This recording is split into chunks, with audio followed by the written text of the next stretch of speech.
Good evening. We begin with labor unrest in our schools. Ontario public high school teachers have been offered an olive branch by the Ford government, but they say it's not nearly good enough. Now they're going to start a job action next week, the very same day public elementary teachers will begin theirs.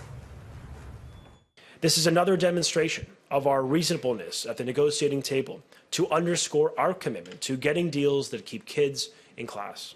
The education minister has already backed down on increasing high school class sizes from 22 to 28, dropping the increase to 25 instead.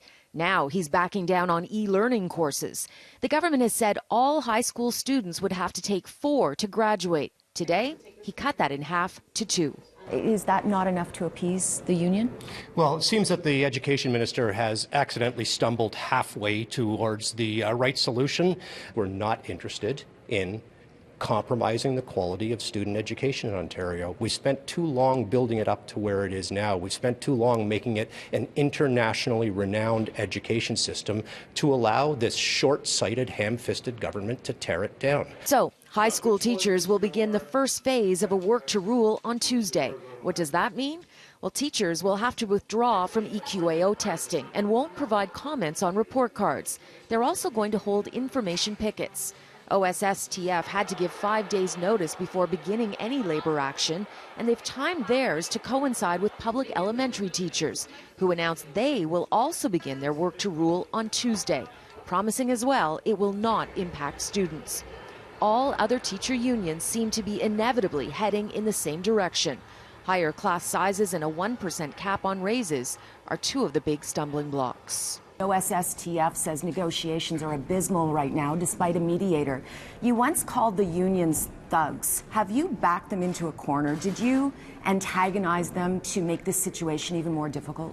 Well, Cynthia, I think right now Minister Lecce is doing a great job. It's tough negotiations on both sides. But our goal, and I think, honestly, I think the union's goal is to make sure we keep the kids in the class. And we've increased spending tremendously on education. No, they are not increasing the education budget. What they are doing is cutting the education budget, and everybody knows it. They've been cutting classrooms. Kids are not able to get the courses that they need to graduate. They're talking, of course, about expanding the number of kids in classrooms in high schools. I mean, all of these things are cuts to education. Now, the OSSTF had 4 days of negotiations this week, and they summed them up by calling them abysmal. No new talks are scheduled. However, that doesn't mean talks have broken off. They just have to find new dates to order the negotiations.